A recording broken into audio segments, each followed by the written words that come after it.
Reels तुम्हाला काय करतात ते तुम्हाला ना हॉरिझॉन्टली पसरवतात, एक मिनिट करून. वैचारिकता कमी होणं हे पुन्हा त्या स्क्रीनचं दुसरं वैशिष्ट्य आहे. भावनांचं व्यापारीकरण होत आहे, कारण भावना ही कमॉडिटी झाली आहे. जी भावना विकली जाते तीच भावना दाखवली जाते. वैचारिकतेला योग्य प्रकारे दाखवणारी पण माध्यम आज आहेत. मला जीवनशैली पण पाहिजे, मला पॅकेज पण पाहिजे, आणि मग मला इथे भरपूर काम करावं लागतंय म्हणून तक्रार पण करणं, हा दंभ झाला, ही हिपोक्रेसी झाली. हे सगळे प्रॉब्लेम्स आपणच बनवलेल्या वैचारिक गोंधळांमुळे आलेले आहेत. बॅलन्स घडवून कोण आणणार? तर व्यक्तीच. कारण इम्बॅलन्स कोणी केला? व्यक्तीने.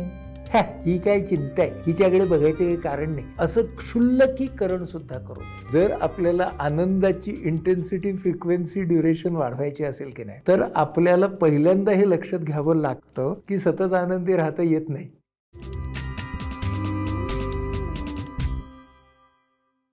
सर, यात मला तुम्हाला सायकॅट्रिस्ट म्हणून थोडासा टेक्निकल प्रश्न असा विचारायचा आहे की तुम्ही आत्ता जे म्हणालात हे समजायला लागले का? तर हो, हळूहळू समजायला लागले.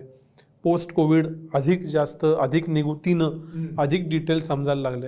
पण याच्यामध्ये एक गंमत अशी होती की जे पूर्वी टिकटॉक आणि आत्ता इंस्टाग्राम होतं, त्यानं दर एका मिनिटाला एका नव्या सायकोलॉजिकल इन्सर्शनची चटक लावली.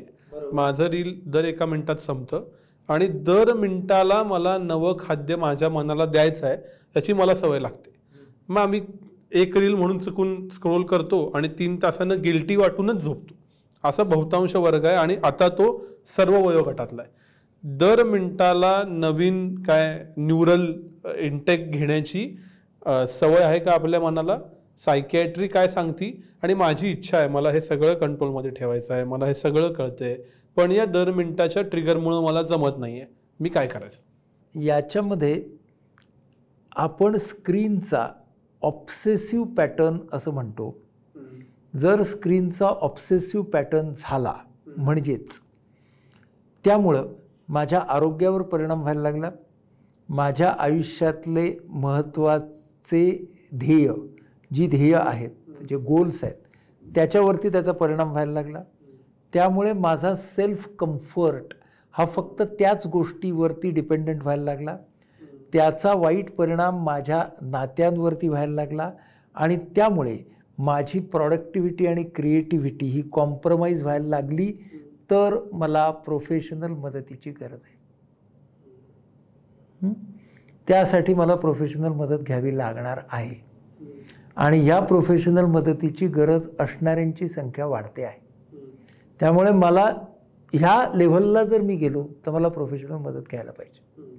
आम्ही आमच्या मुक्तांगण व्यसनमुक्ती केंद्रामध्ये आता या विषयावरचं म्हणजे स्क्रीन ऑब्सेशन खास करून 11 ते 14 या वयोगटांमधलं, जर आपल्याला त्याच्यावरती उपाय शोधायचा असेल तर त्याच्यावरती एक सर्वंकष अशी उपाययोजना तयार करतो आहोत आणि ती कशी ते मॉडेल तयार करायचं याच्यावरती आम्ही काम करतो आहोत. हे कोणासाठी आहे? हे ज्या 5 कंडिशन्स ज्यांच्या आहेत त्यांच्या. उरलेली जी मंडळी आहेत त्यांना मात्र स्वतःवर काम करण्यापासून पर्याय नाही. म्हणजे काय? तर त्यांना जर कंपल्सिव्ह होत असेल ते हे कळायला लागल्याची एक वेळ असते की ज्याच्यामध्ये ना मला कळत असतं की आता मला झोप येते आहे, पण ना आता मला पुढे जावंसंच वाटतंय. म्हणजेच काय की ते ऑब्सेशन ज्या वेळेला थोडंसं प्राथमिक असतं त्यावेळेला त्याला व्यसन घालणं शक्य असतं, पुढे नाही शक्य होत. मग ती व्यसन घालण्यासाठी काय करावं?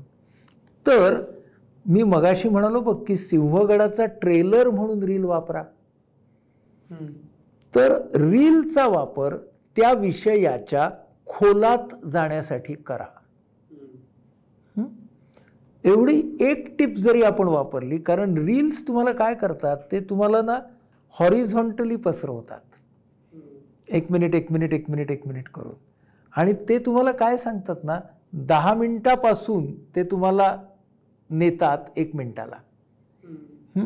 आणि तुम्ही जर 8 ते 10 मिनटं असाल तर ते तुम्हाला 20 मिनिटापासून दूर नेतं.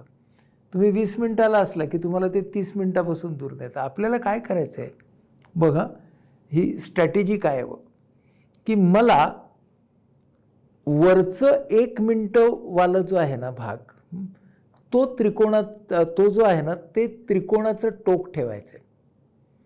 आणि 5 मिनटं, 10 मिनटं, 15 मिनटं, 20 मिनटं हा खालचा त्रिकोणाचा बेस करायचा आहे. सध्या माझा उलटा त्रिकोण झालाय. मग आता मला काय करायला पाहिजे, पहिल्यांदा ज्याच्यामध्ये सगळ्यात कमी अटेन्शन स्पॅन लागतो तो मी घेतलाय की नाही, 1 मिनिटावाला, तो आता माझा मॅक्स आहे. तर तो मला कमी करण्यासाठी मला कोणी सांगितलं आता तू 40 मिनिटं लक्ष दे, तर मी देईन का? नाही देणार. मी काय करायला पाहिजे, 1 मिनिटाच्या अटेन्शन स्पॅनचे स्टिम्युलाई किती, 3 मिनिटाचे किती, 7 मिनिटाचे किती, 10 मिनिटाचे किती, 15 मिनिटाचे किती, हे मी पहिल्यांदा माझ्या मनात डिस्क्रिमिनेट केले पाहिजे. आणि मग हळूहळू 15 मिनिटाची संख्या वाढायची, मग 10 मिनिटाची कमी करायची, मग 5 मिनिटाची कमी करायची, आणि मग 1 मिनिटाचे कशाला वापरायचे, 5 मिनिटाकडे नेण्यासाठी. मग मी काय करेन की मी हळूहळू स्क्रीनच वापरतोय, हा मी लक्षात घे, पण मी आता स्क्रीन वापरताना 1 मिनिटं, 5 मिनिटं, 10 मिनिटं, 15 मिनिटं, 20 मिनिटं या स्लॅब्स माझ्या मी मॉनिटर करतोय.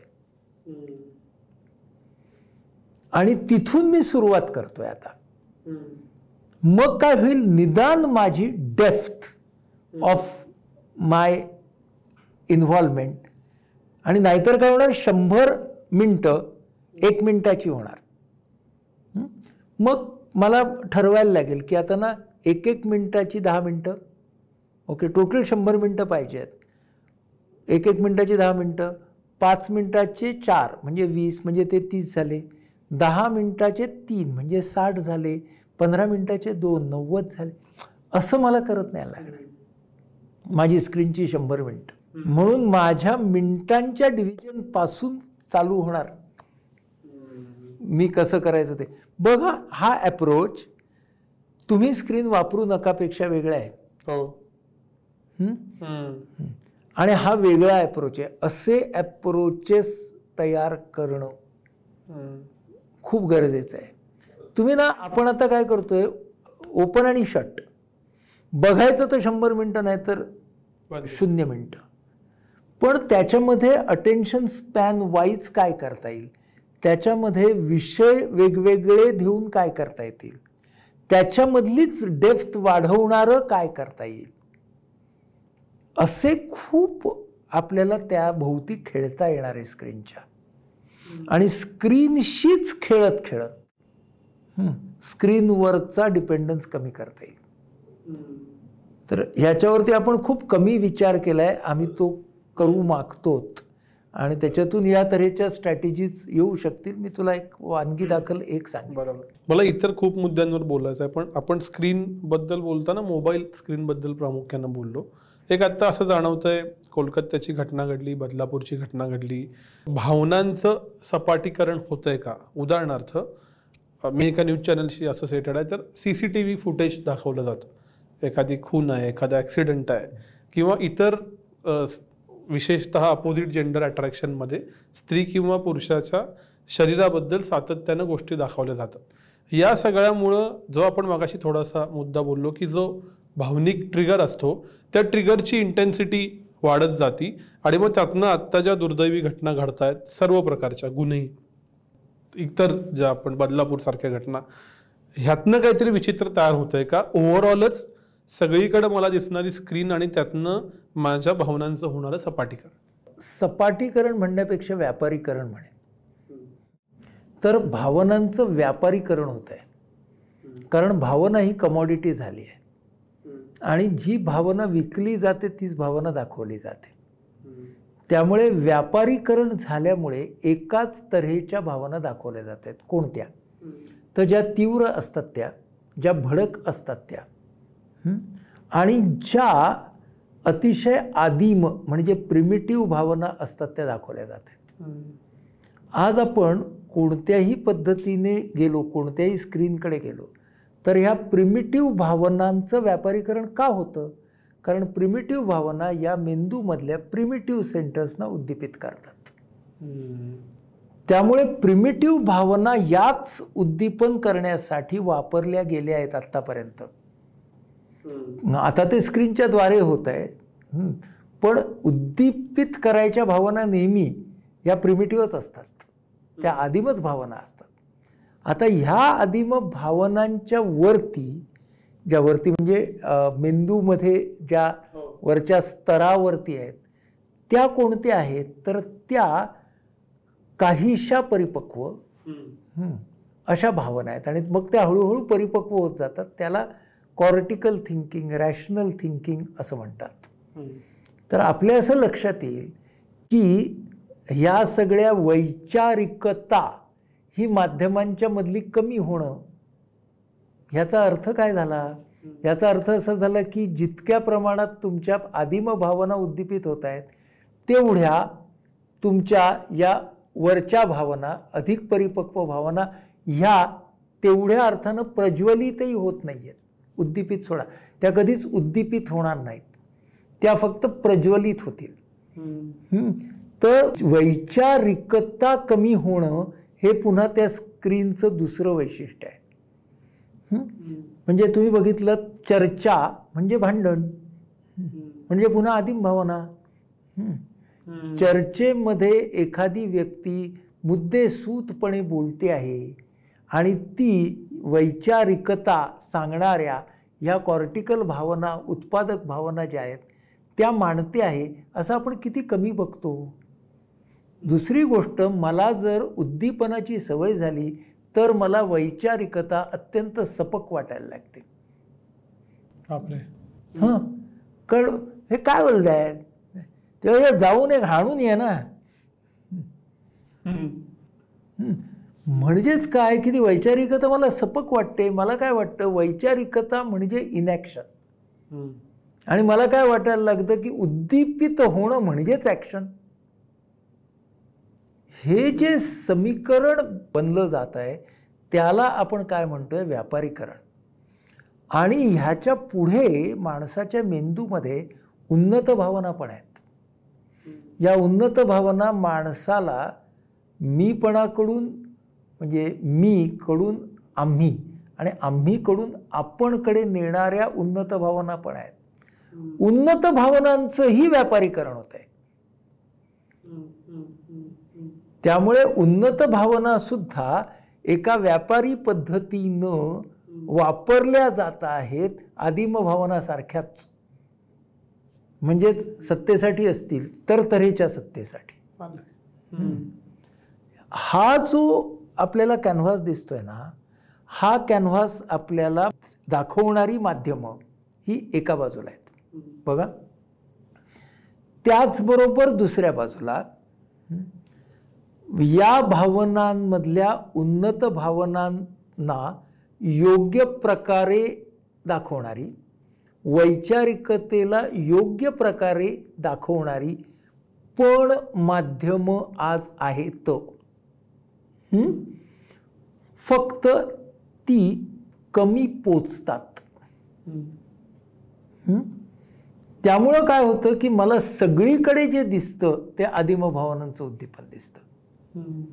म्हणून माध्यमांचा वापर आणि माध्यम मी ह्या पद्धतीने, म्हणजे त्याला मेंदूच्या भाषेमध्ये आदिम भावना, प्रगत भावना आणि उन्नत भावना, ह्या तिन्ही भावना दाखवाव्यात बरं का. आपलं म्हणणं नाही आहे की ही दाखवू नका, पण ही जर दाखवणार तर त्याच्याबरोबर प्रगत आणि उन्नत सुद्धा कशा दाखवणार त्याचा विचार करा.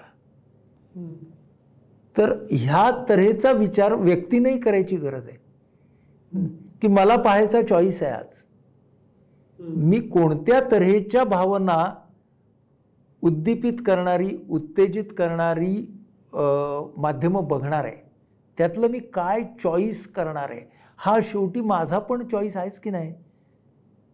त्यामुळे मी भावनिक चॉईस करायला शिकणं माध्यमं बघताना. माझं म्हणणं काय आहे, माझं म्हणणं असं नाही आहे की तुम्ही बघूच नका काय आदिम भावनावाले बघू नका. बघा जेम्स बॉन्डचे पिक्चर, ह्याच्यामध्ये आदिम भावनाच होत्या. हां, पण त्या आदिम भावना आज अगदीच मिळमिळीत वाटतील अशा तऱ्हेच्या भावना आपण बघतो. तर मग आपल्याला भावनिक चॉईस बघणाऱ्यांना पण करायचं आहे, आणि तो चॉईस करण्याचे मार्ग आपल्याकडे आहेत. कारण अगदी मॅच्युअर किंवा परिपक्व पद्धतीने प्रगत आणि उन्नत भावना दाखवणारे पण माध्यम आहेतच की. पण मेनस्ट्रीम मीडिया आपण ज्याला म्हणतो त्याच्यामध्ये मात्र या तऱ्हेचं उत्तेजन खूप जास्त होतं, ही गोष्ट खरी आहे. आणि त्याच्यातली वैचारिकता फार सपक वाटते, ही खरं आहे. आणि उन्नत भावनांचंही व्यापारीकरण होतं, ही खरं आहे. सर, या कॉम्प्लिकेटेड प्रश्नाकडून पुन्हा मी काही प्रॅक्टिकल प्रश्नांकडे येतो. त्यातला एक मुद्दा आपण थोडासा टच करून पुढे आलो. एक कॉमन शब्द आहे IT नॉलेज इकॉनॉमीमध्ये, वर्क लाईफ बॅलन्स. तर असं म्हणतात की प्रत्येकजणच इतका नशीबवान नसतो की त्याला जे आवडतं किंवा जे श्रेयस आणि प्रेयस आहे त्याचंच काम त्याला करायला मिळतं. कित्येकदा असं होतं की समजा मला शास्त्रीय संगीतात गती आहे, पण तिथली आर्थिक गणितं अशी नाहीत, मी ITत काम करतोय आणि ITत माझ्या बुद्धीवर इतके आघात होतात की तुम्ही जे सांगितले मगाशी 5 मार्ग 3 मार्ग मनाच्या उन्नतीचे वगैरे, हे करण्याची मला एनर्जीच राहत नाही. तर हा जो प्रॅक्टिकल गुंता आहे की मी काम काहीतरी वेगळं करतोय, ते मला आवडत नाही, पण त्यानं माझं पोट चालतंय आणि त्यात माझं मन थकतंय, पण दुसऱ्या बाजूला हे सगळं तर छान, मला आनंद घ्यायचा आहे, नाटकाला जायचं आहे, ह्या कॉन्फ्लिक्टचं काय करायचं? बघा, कॉन्फ्लिक्ट ज्या अर्थी आहे ना त्या अर्थी कुठेतरी दरी आहे, आणि ती जी दरी आहे ना तिचं मूळ काय ते शोधायला पाहिजे. म्हणजेच ना त्याचं मूळ एक असू शकतं की मला जर अमुक एक पद्धतीची जीवनशैली हवी असेल तर मला इतके पैसे पाहिजेत, आणि इतके पैसे पाहिजेत तर मला न आवडणारं काम इतके तास करायला पाहिजे. मग मी माझ्या जीवनशैलीचा पुनर्विचार करावा. मला कोणी सांगितलंय की तुला नको ते काम कर म्हणून? तू बघा, मला जीवनशैली पण पाहिजे, मला पॅकेज पण पाहिजे, आणि मग मला इथे भरपूर काम करावं लागतंय म्हणून तक्रार पण करणार. हा दंभ झाला, ही हिपोक्रसी झाली. बरोबर आहे. त्यामुळे ही सरळ गोष्ट आहे की जर तुला असं वाटतंय की अमुक एक आहे हे आनंदाचं आहे आणि अमुक एक आहे हे पैसे कमावण्यासाठी, ठीक आहे, आता तू काय कर, मग पैशाची गरज कमी कर म्हणजे आनंद वाढवेल. बरोबर. किंवा आनंदाच्याच गोष्टीतनं पैसे कमावण्याचा प्रयत्न कर, किंवा जी पैसे कमावण्याची गोष्ट आहे त्याच्यात आनंद निर्माण करण्याचा प्रयत्न कर, किंवा हे तिन्ही कर. म्हणजे आपण ना बघा, हे सगळे जे प्रॉब्लेम्स आहेत ना, हे सगळे प्रॉब्लेम्स आपणच बनवलेल्या वैचारिक गोंधळांमुळे आलेले आहेत. ज्यांच्या डोक्यामध्ये स्पष्टता आहे ना त्यांच्या डोक्यात नाही प्रॉब्लेम येत. मी तुला एक IT मधलंच उदाहरण सांगतो, माझा ओळखीचाच आहे.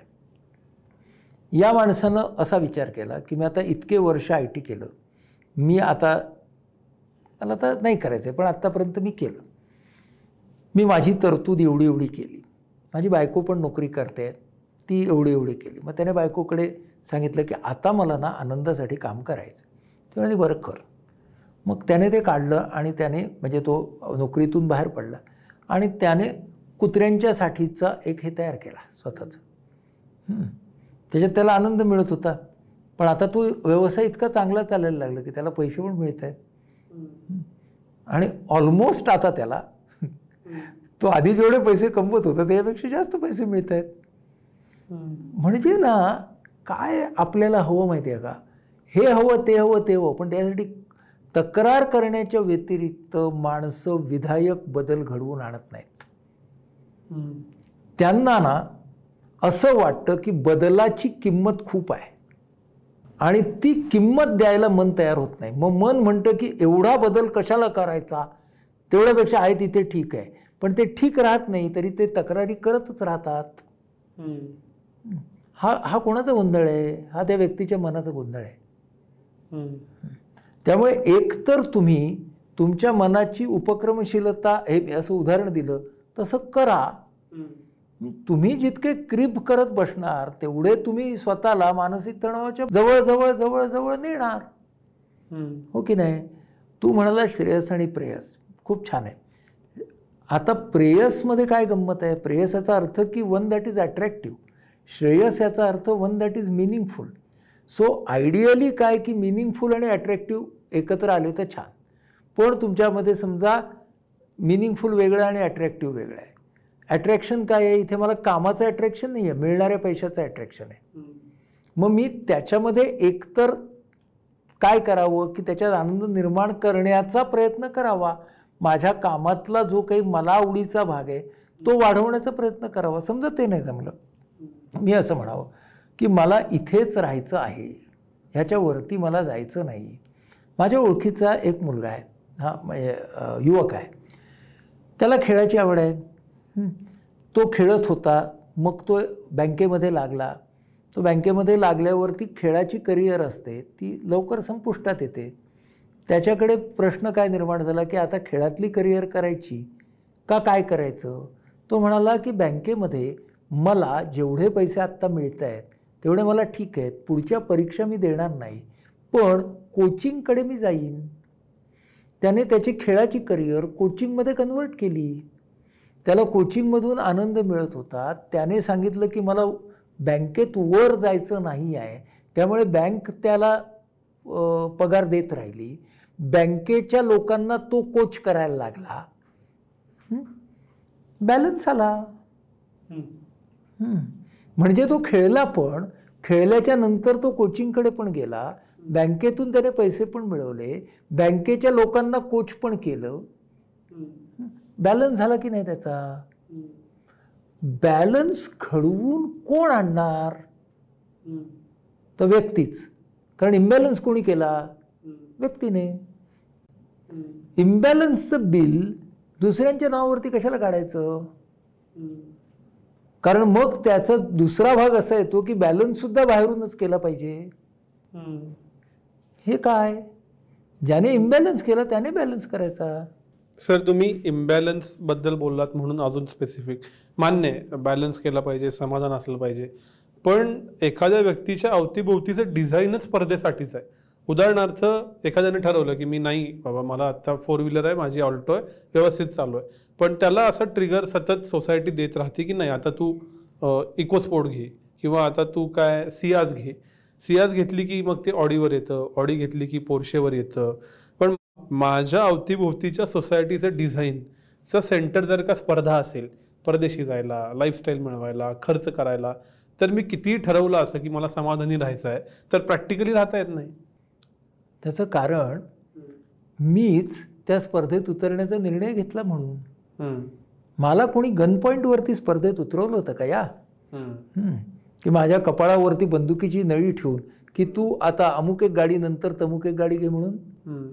हे ना बुद्धीचे पोकळ भ्रम आहेत, जे आपण ओळखणं खूप गरजेचं आहे. आपल्याच बुद्धीने ते निर्माण केलेले आहेत. तुला कोणी सांगितलं होतं या स्पर्धेत यायला? मी आत्ता अशा स्पर्धेतून बाहेर पडलेली 100 माणसं तुला दाखवून देतो. कुणीतरी शेतामध्ये गेलेली आहेत, कुणीतरी स्वतःचं घर तयार केलेलं आहे, कुणीतरी लोकांच्या मध्ये गेलेली आहेत, याच IT मधले. आपल्या चॅनलवरती मी तुला 50 मुलाखती दाखवतो की ज्यांनी त्यांची लाईफस्टाईल बदलली आहे. करायचं काय नाही. तुम्हाला कोणी सांगितलं होतं स्पर्धेचा भाग बनायला? त्यामुळे आणि स्पर्धा आहे असं म्हणणारी लोक स्पर्धेच्या बाहेर पडणाऱ्या लोकांचा माग कशाला काढतील? मग स्पर्धेच्या बाहेर पडलेली अनंत माणसं जगात आहेत. हां, ती संख्येने कदाचित स्पर्धेमध्ये असणाऱ्या माणसांपेक्षा कमी असतील, पण ती माणसं आम्ही बाहेर पडलो स्पर्धेतून याचा गाजावाजा करत नाही. त्यांना शोधायला जावं लागतं. आणि जी माणसं स्पर्धेत आहेत त्यांना गाजावाजा करायचा असतो. हे स्पर्धेत राहण्यामागचं एक कारण असतं. मग मला गाजावाजा करायचंय म्हणून मी स्पर्धेत आहे हे लोक कबूल नाही करत. मग स्पर्धेत राहायचंय तर स्पर्धेची किंमत आहे ती द्या. बाहेर हे काय माहिती आहे ना, पुन्हा मगाशी म्हणालो तसं की मला एक्सटर्नल सर्कमस्टन्सेसना त्याच्यावरती बोट ठेवायचं आहे, माझं सोल्युशन मला काढायचं नाही आणि वरती म्हणायचं की अरे रे काय माझं आयुष्य चाललं आहे, हे काय म्हणायचं, हा भ्रम आहे, हा पोकळ भ्रम आहे. त्यामुळे जेव्हा आपण असं म्हणतो की स्पर्धा आहे, स्पर्धा आहे, स्पर्धेचं युग आहे, अमुक ढमुक आहे, ठीक आहे, मला चॉईस आहे, मी मेजॉरिटीच्या मध्ये जायचं का मी मायनॉरिटीच्या मध्ये राहायचं. मी जर मायनॉरिटीच्या मध्ये राहायचं ठरवलं माझ्या दृष्टीने तर मला मायनॉरिटीमधले उदाहरणं खूप मिळतात, मग मी त्यांच्याकडून शिकून जावं पुढे. आपल्याला ना कम्फर्ट पण हवी इकडच्या स्पर्धेच्या आयुष्यातली, बरं का, आणि तिकडं मला कुठला तरी आत्मिक उन्नतीचा विकास पण हवा. अरे कसं काय होणार, दोन्ही नाही होणार एकत्र. आणि समजा दोन्ही करायचं असेल तरी सुद्धा बुद्धी वापरायला हवी, बुद्धी वाकवायला हवी. मग मी जी उदाहरणं दिली तशी व्यवहारातली सुद्धा तुम्ही बॅलन्स काढा की शोधून. कोणी नाही म्हणतंय का तुम्हाला, मी कोणाला असं म्हणत नाही सगळ्यांनी कुडाच्या झोपडीत जाऊन राहा, पण जीवनशैलीच्या बद्दलची स्पष्टता माझ्या मनामध्ये असणं ही गोष्ट खूप महत्त्वाची आहे.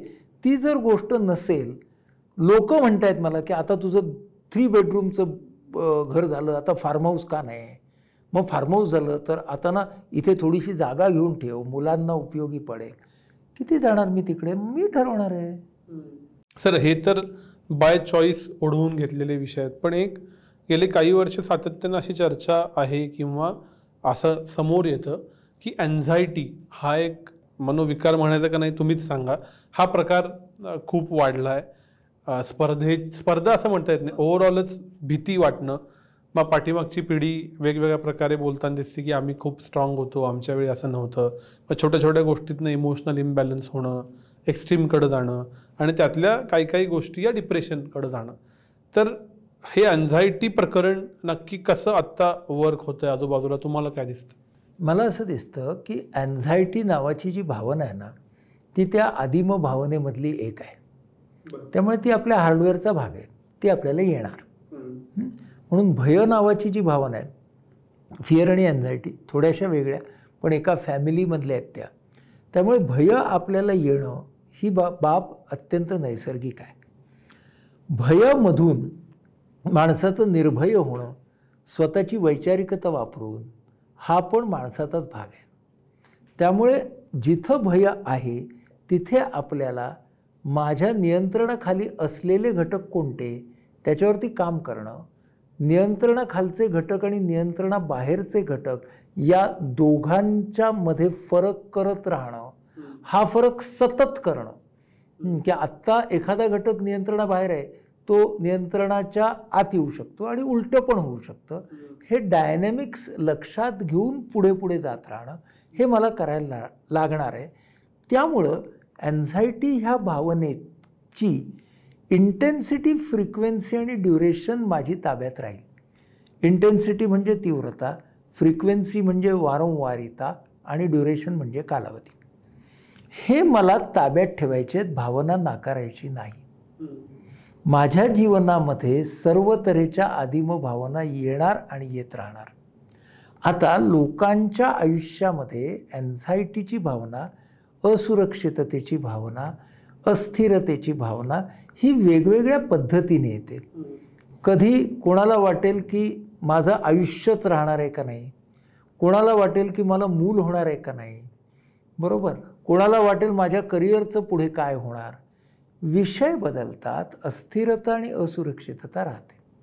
मग त्याची सुरुवात आपल्याला, हे जीवन गतिमान आहे, आपणही परिवर्तनशील आहोत, त्यामुळे कोणतीही भावना ही कायमची नाही. येणाऱ्या भावनेचा मला स्वीकार करायला पाहिजे आणि मग ही भावना इंटेन्सिटी, फ्रिक्वेन्सी, ड्युरेशन मला तिची कमी करायची आहे. तर मग फॅक्टर्स विदिन कंट्रोल आणि फॅक्टर्स बियॉन्ड कंट्रोल याच्यामध्ये फरक करून फॅक्टर्स विदिन कंट्रोलवरती काम करायला सुरुवात केलं पाहिजे. मला भीती वाटते किंवा मला चिंता वाटते, मी अँक्शस आहे, ही फॅक्ट म्हणून घ्यावी. आत्ताच्या क्षणाला मला अँक्शस वाटत आहे, मला चिंता वाटते आहे ह्याचं मी महाभयंकरीकरण सुद्धा करू नये. अरे बापरे, ही चिंता वाटली, आता काय होणार माझं.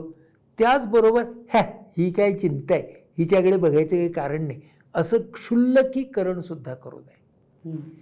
अशा पद्धतीने आपण जर संपूर्ण भावनांमध्ये येणारी एक भावना म्हणून त्या चिंतेकडे पाहिलं तर आपल्याला त्या चिंतेला तोंड देता येईल. एवढं करूनही इंटेन्सिटी, फ्रिक्वेन्सी, ड्युरेशन जर तिची वाढली आणि मगाशी सांगितलेल्या 5 गोष्टी म्हणजे आरोग्य, उद्दिष्ट, स्वतःबरोबरचा कम्फर्ट, नातेसंबंध, उत्पादकता आणि कल्पकता, या 5 वरती फरक होतोय असं कळलं तर तज्ज्ञ सल्ला घ्यावा. हे जे मी तुला अँझायटीच्या बाबतीत सांगितलं ते सर्व भावनांच्या बाबतीत खरं आहे. व्यावसायिक मदत केव्हा घ्यावी? एका बाजूला इंटेन्सिटी, फ्रिक्वेन्सी, ड्युरेशन लक्षात ठेवावी आणि या 5 गोष्टी लक्षात ठेवाव्या. हे जर मला हाताबाहेर जात असेल तर मला व्यावसायिक मदतीची गरज आहे. असाच अजून एक प्रॉब्लेम ऑफ प्लेंटी झाला एक आत्ता, म्हणजे अगदी आयडेंटिटीज पासून. पूर्वी तो किंवा ती अशी आयडेंटिटी होती, तर आयडेंटिटीचेच 15 प्रकार झालेत. जगण्याच्या मूळ मुद्द्यापासून ते काय खरेदी करावं, काय खावं, काय प्यावं, सगळीकडे जो प्रॉब्लेम ऑफ प्लेंटी झाला आहे त्याचा माझ्या मनावर काही परिणाम होतोय का? होतोय, कारण ज्या वेळेला ना माझ्या समोर असलेले चॉईसेस खूप असतात तेव्हा ना माझा गोंधळ होण्याची शक्यता वाढते. चॉईसेस लिमिटेड असताना ना मला लिमिट्स असतातच, कारण मला ह्याच्या पलीकडे जाताच येत नाही. म्हणून मला काय करावं लागेल, पुन्हा पंचसूत्री लक्षात ठेवायला लागेल. सगळे चॉईसेस करताना मगाशी सांगितलेले 5 मुद्दे लक्षात ठेवायला लागतील. म्हणजे माझ्या आरोग्यासाठी काय छान, ध्येयाकडे काय नेतं, स्वतःबरोबरचं नातं, इतरांबरोबरचं नातं, उत्पादकता, याच्यावरती मी चॉईस करणार. मग तो चॉईस साबणाचा असू दे, गाडीचा असू दे, लाईफस्टाईलचा असू दे. चॉईसेस हे वस्तूंप्रमाणे बदलत नाहीत, म्हणजे चॉईस करण्याची माझी पद्धत वस्तूंप्रमाणे बदलत नाही. तिकडं मी ही पंचसूत्री लक्षात ठेवावी. बरोबर. आता मग मला काय करायला पाहिजे, मला हे ठरवलं पाहिजे की मला विविधतेला कुठपर्यंत न्यायचं आहे, चॉईसेसमधल्या विविधतेला, आणि कोणत्या ठिकाणी मला वैविध्य नको आहे. फॉर एक्झाम्पल की आरोग्याच्या बाबतीमध्ये मला विविधतेला महत्त्व द्यायचं आहे, म्हणजेच मला कधीतरी ज्याला आपण जंक फूड म्हणतो ते खायचं आहे तर खाऊ दे, पण मी जंक फूड रोजचं जेवण करणार नाही. आता ह्याला काय शहाणपण आहे, यात साधा व्यवहार आहे हा. हे काय कोणी तज्ज्ञ सांगायची गोष्ट नाही आहे. पण हे आपण साध्या गोष्टी जर पाळल्या तर चॉईसेस चांगले होतील. त्यामुळे मला विविधतेला किती अंगण द्यायचं आहे आणि कोणत्या गोष्टी मला मर्यादितच पाहिजेत, कोणत्या अर्थानं, चॉईसेसच्या अर्थानं.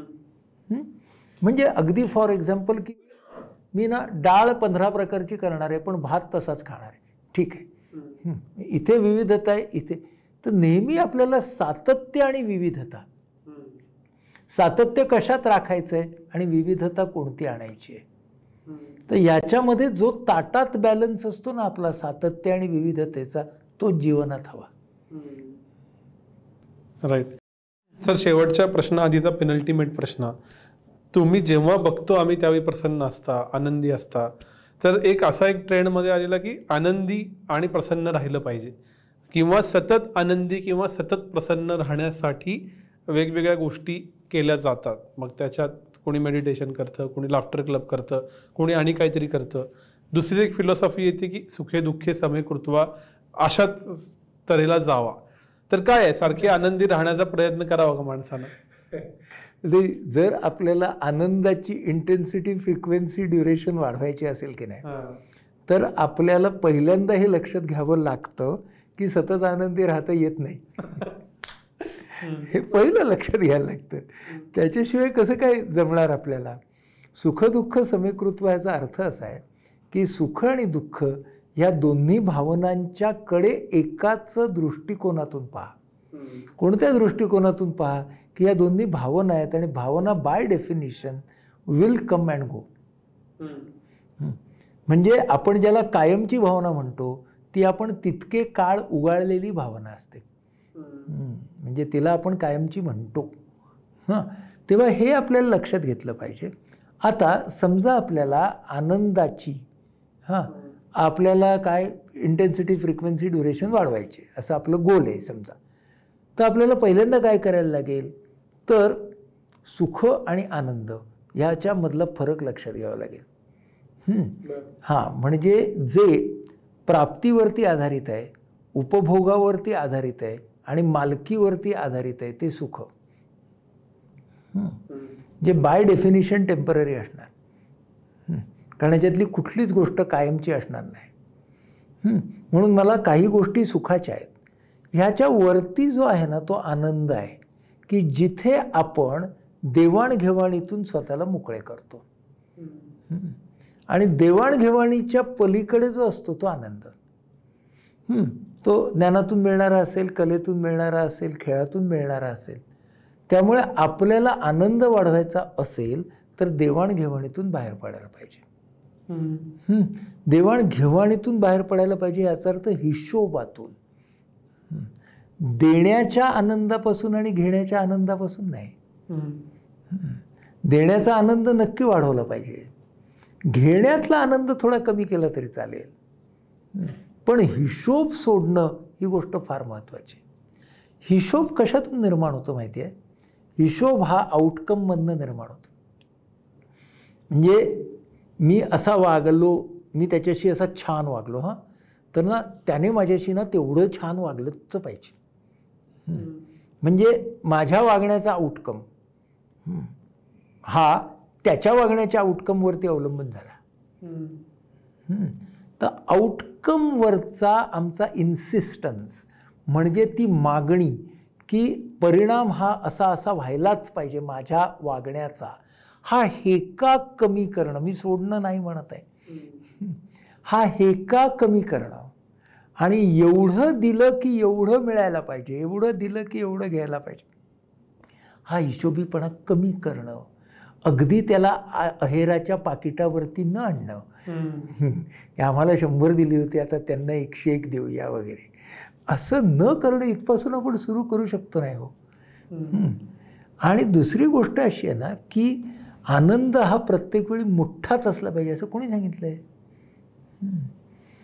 त्यामुळे आपल्याला ना असं एक सुट्टीवरती गेल्यानंतर मी रिलॅक्स होणार आहे, अरे च्या आता हो की रिलॅक्स, सुट्टीवरती जाण्याची वाट कशाला बघतो?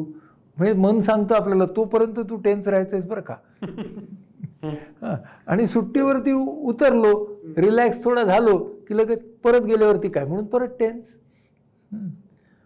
म्हणजे लोक मेडिटेशन करतात आणि करू देत, चांगली गोष्ट आहे, काय वाईट नाही, पण लोक त्या ध्यान पद्धतीवर भयंकर लक्ष देतात, ध्यान कृतीवरती तो फारच लक्ष देतात, ध्यान वृत्तीवरती लक्ष देत नाही कोणी.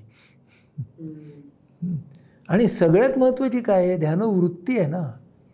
म्हणून लोक एकदम असं अर्धा तास असे टकाटक ध्यान वगैरे करतात, नंतर इतके भडकतात जवळच्या माणसांवरती की म्हणजे समोरच्याला वाटतं काय ध्यान आहे असं वाटावं. सिन्सिरिटी कमी नसते, पण कुठे लक्ष द्यायचं तेच कळत नाही.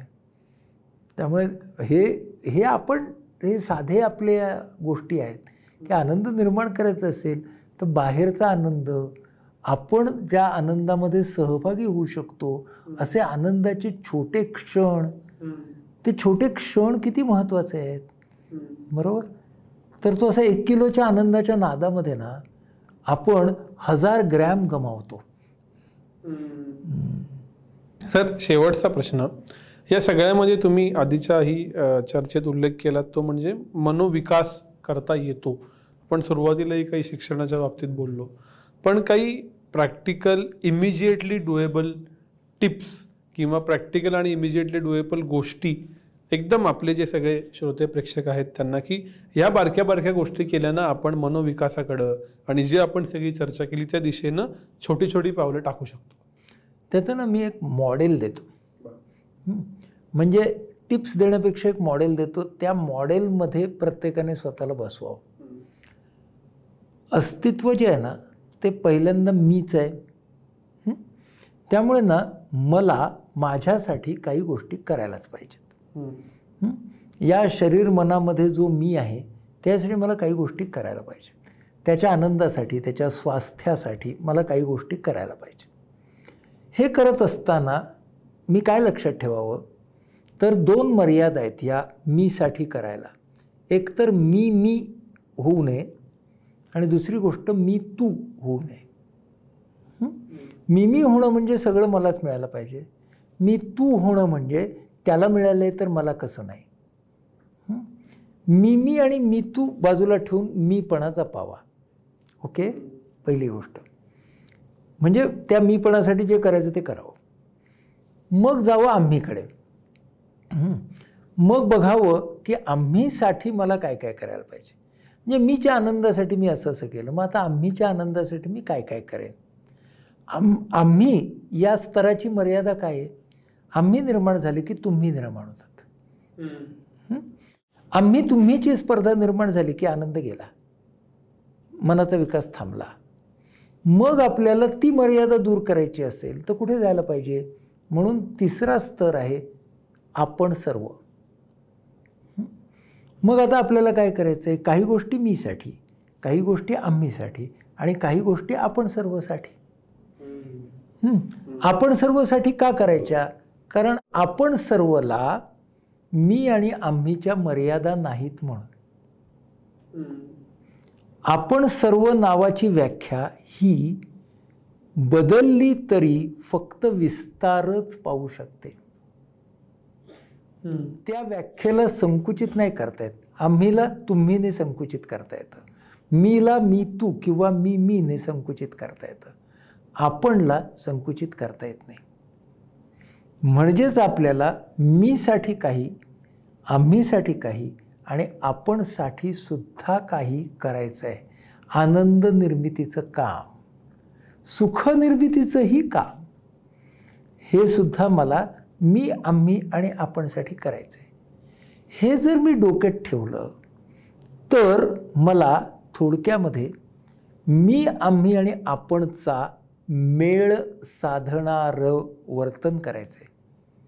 त्यासाठी मला मेळ साधणाऱ्या भावना हव्यात आणि त्यासाठी मला मेळ साधणारे विचार हवेत. हे जर मी केलं तरच माझ्या जीवनशैलीचा ताळमेळ बसेल. हे आपण डोक्यात ठेवलं तर फार चांगलं होईल. आणि